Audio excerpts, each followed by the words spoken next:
If you're a journalist in a country like Turkey, you must be prepared for everything, including being attacked.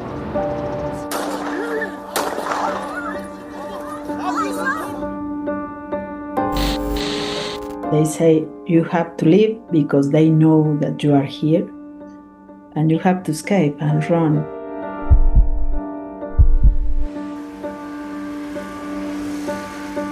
It's become very dangerous for us to go out and do our jobs covering these large-scale immigration raids that are happening here in Los Angeles.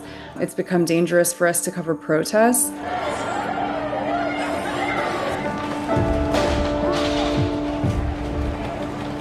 Journalists live dangerously.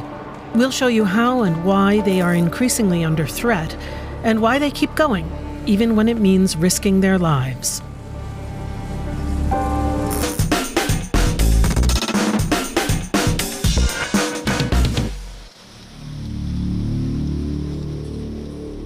The situation for journalists and freedom of the press is more difficult than ever.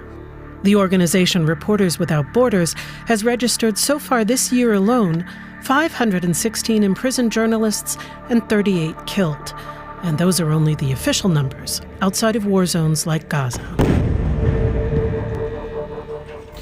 The days when journalists were celebrated as heroes in prestige Hollywood films are gone. The story of the two young reporters who cracked the Watergate conspiracy. Certainly it comes as no surprise to you that Howard was with the CIA. No surprise at all.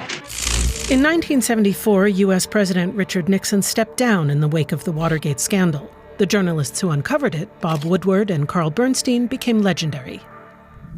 More recently, the 2017 sexual assault scandal involving film mogul Harvey Weinstein was also made into a movie. It focuses on the research by two women reporters at the New York Times newspaper. Why is sexual harassment so pervasive and so hard to address? Let's interrogate the whole system. Their reporting led to Weinstein being put on trial, convicted, and sentenced to 23 years in prison for sexual assault. These days, the legacy media are dismissed as fake news by U.S. President Donald Trump, who calls reporting critical of him illegal. In September 2025, he announced his intention to sue the New York Times for $15 billion, claiming libel and defamation.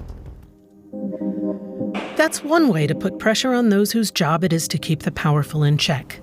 But do the media even do that anymore? What is the job of journalists anyway? What was it in the past? Let's go back to the beginnings.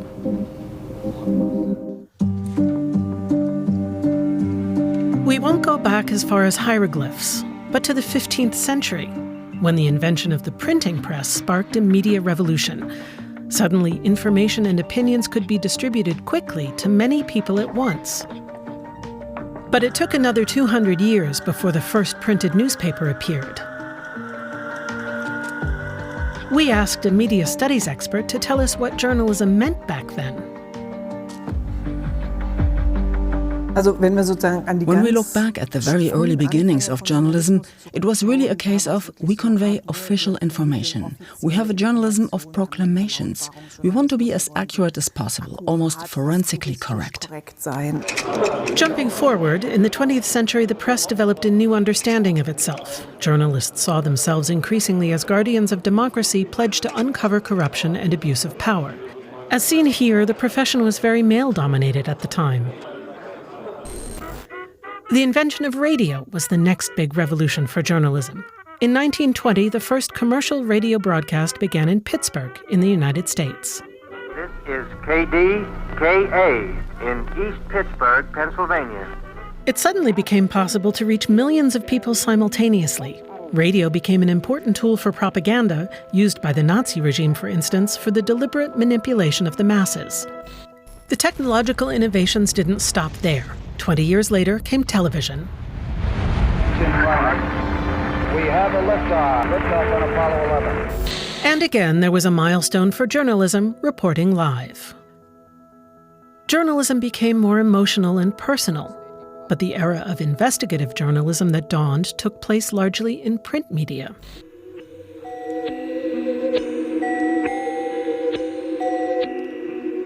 The 1970s may well have been the era of journalistic superheroes of legacy media. The heroes of the 2000s took advantage of digital media. Julian Assange, for example, who uploaded documents from whistleblowers to his disclosure platform WikiLeaks and was imprisoned for 5 years for doing so. Today, many journalists want to continue this fight for justice, especially at the start of their careers. Good against evil.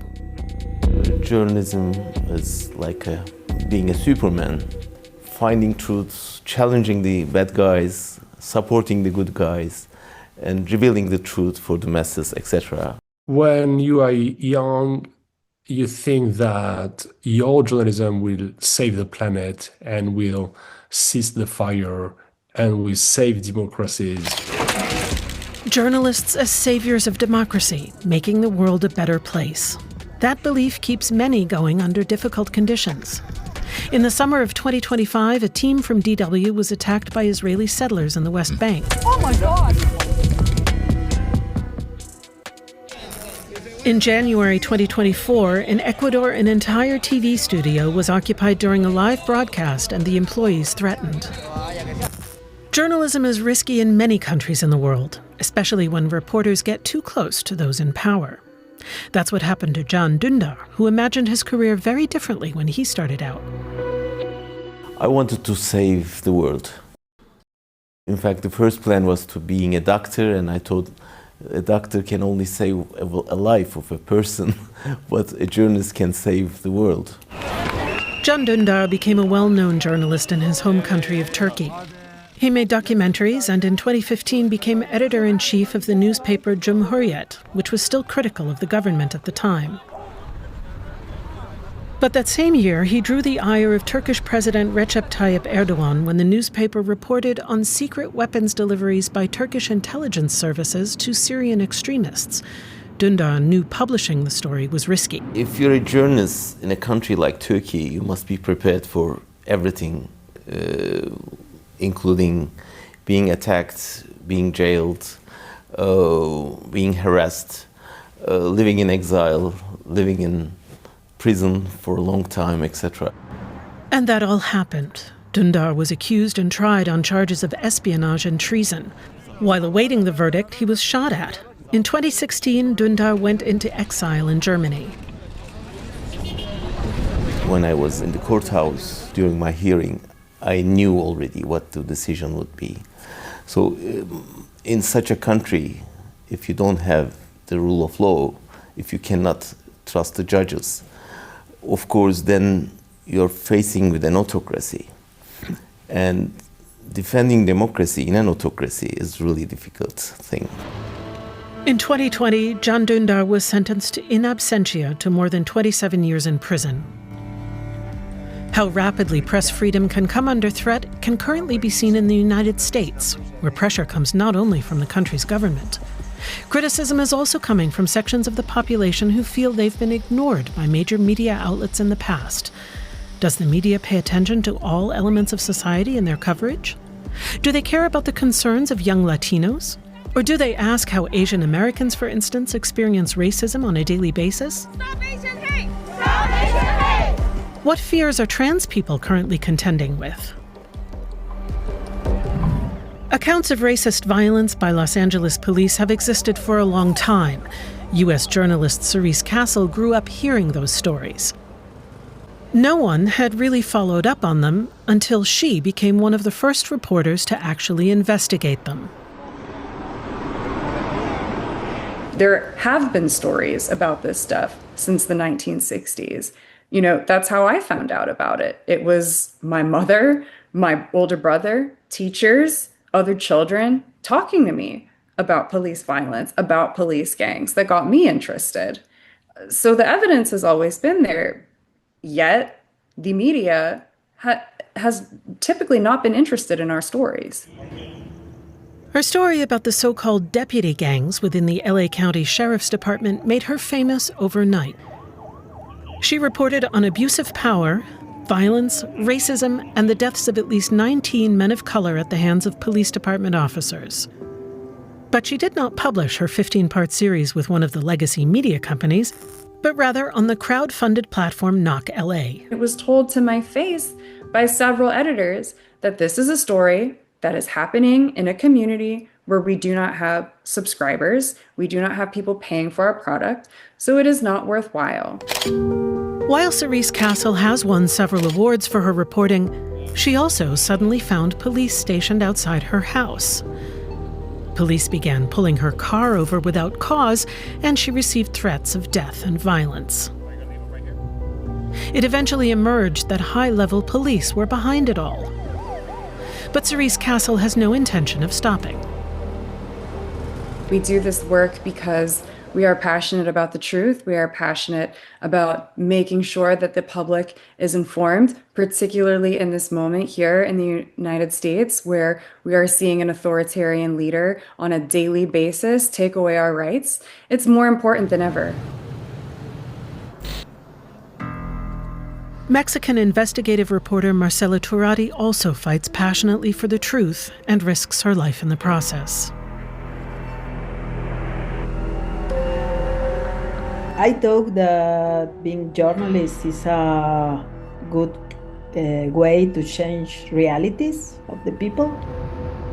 She's well known in her home country and is often asked to give assessments by international media like DW. But does that protect her? Investigating in places like Mexico is really dangerous. 5 of my friends or journalists that I knew, they were killed. The whole time we are also every year counting new colleagues who were killed. So this is really important, giving voice to the victims of this violence, no? Trying to make them visible.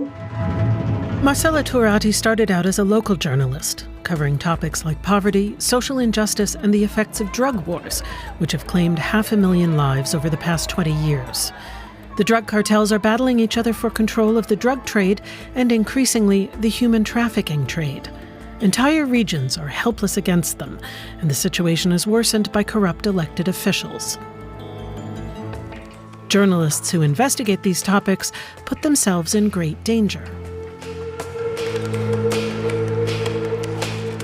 These people say to you, you have to leave now. If you want to leave, is the moment. Or people who say to you during the interview, that receive a call, and in that moment they say, you have to leave because they know that you are here, and you have to escape and run. Police have achieved some success in fighting the cartels, but it has not ended the violence, and conditions for journalists are getting worse. At least 8 were killed between January and July of 2025, more than anywhere in the world outside of war zones. Mexican journalists cannot expect any protection from the state. On the contrary, in 2021, it emerged that Marcela Turati and some of her colleagues were being spied on by the government. Their response was to join forces with other journalists. Along with like-minded fellow reporters, Marcela Turati founded a platform that helps with financing and finding contacts. Still, she's seen a lot of resignation among her colleagues. We have friends who have been exiled or have to flew to different places, or others are silenced. And we talk about this, about the future. We talk about what is happening to us, that we are allowed to cry, that we are human beings. And what happens in the worst-case scenario, when a journalist is arrested or murdered? What happens to the story they'd been working on? Forbidden Stories is a network founded in 2017 by French documentary filmmaker Laurent Richard. Some 200 journalists are now members. They save stories by continuing the research and completing them. The idea is quite simple, that together we are stronger, that if one of us is killed, others should team up and pursue his work or her work. It doesn't make sense to kill reporters if we are 49 other reporters ready to take over the work. Forbidden Stories has supported journalists such as Khadija Ismailova from Azerbaijan, who investigated claims of corruption and dirty dealings within the family of President Ilham Aliyev and was imprisoned for several years because of it. Forbidden Stories continued her investigation, and in 2017, Ismailova was awarded the Alternative Nobel Prize. Or Maltese journalist Daphne Caruana Galizia, who gathered information about illegal deals at the highest levels of government. In 2017, she was killed by a car bomb. After her death, Forbidden Stories took over her research, and international pressure for an independent investigation grew. The result was a government crisis during which several officials stepped down. Those responsible for the murder were convicted. We do workshops to train journalists to know how to do it safely and how to use different systems that are entirely encrypted. We ask the reporter to share any pieces of his ongoing investigation that we should be aware. And the second thing is we ask him or her to send us some instruction. In case you got kidnapped or arrested, what we should do. So that's a life insurance for the stories, not for the person, of course. Can Dündar survived the attack on his life, but the price for his research and stories is that he is unable to return to Turkey. His house and other possessions have been confiscated by the state. I feel a bit lonely in this war. I mean, you cannot see many colleagues around you because the threat is so big, the price is so high. And it's difficult for his journalism to reach people in Turkey from his exile in Germany. His YouTube channel is blocked in Turkey. Today, he runs a Turkish language radio station from Berlin, as well as working for an investigative reporting platform and making documentaries, including for Deutsche Welle. And along with a young social media team, he makes TikTok videos for the young German-Turkish community. You cannot reach the new generations with traditional media, unfortunately. So nowadays I'm learning TikTok. I hate TikTok. I never use TikTok, but I'm learning TikTok because I thought it's a necessity to get in touch with the young generations. It is, of course, important to reach young people through social media, but journalism today is often a matter of life and death, and more often of money.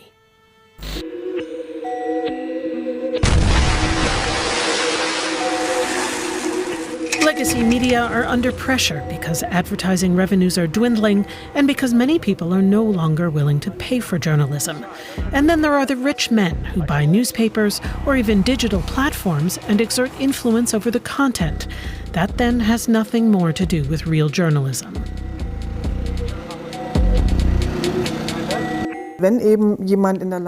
When someone like Elon Musk can simply buy a platform, a very popular critical infrastructure, and underpin it with his ideology, then that completely limits the possibilities that this infrastructure would otherwise have. As if that were not ominous enough, in the US it now looks as if the current government is attempting to massively limit press freedom. That's a development that's long been underway in other countries. About a year ago, I had a discussion with a Brazilian colleague, a South African colleague, and an Arab colleague. And they all said, this is what has been happening to us for decades. All the populism, media being sued, the oligarchic control over the media, the restrictions on freedoms, and the self-censorship. We've been experiencing all of this all along. Attacks, intimidation, threats. None of it is new, but press freedoms have never been as endangered as they are now.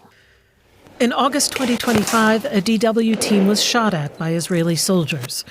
Various organizations estimate more than 250 journalists have been killed in the war in Gaza since October 2023, making the region one of the most dangerous in the world for reporters. So why would anyone still want to do this job? We asked the professionals. These days, journalism is increasingly about separating truth from lies. Journalists are in the middle of that. On one hand, you have the distrust of the public opinion. On the other hand, we are facing the industry of the disinformation. So I think that, first of all, we have to remind what journalism is for and who journalists are working for. We are working here for the public interest. That there is so much confusion about what is information and what is an opinion, and we need to put some clarity on that. Most journalists are determined to keep going and to get better at their jobs. This is the best time to be a journalist because, now people need to be informed. People need truthful information. We need transparency. We need to protect ourselves from the lies. So we have to enlighten the misuse of power by the governments, etc. So we need brave journalists more than ever.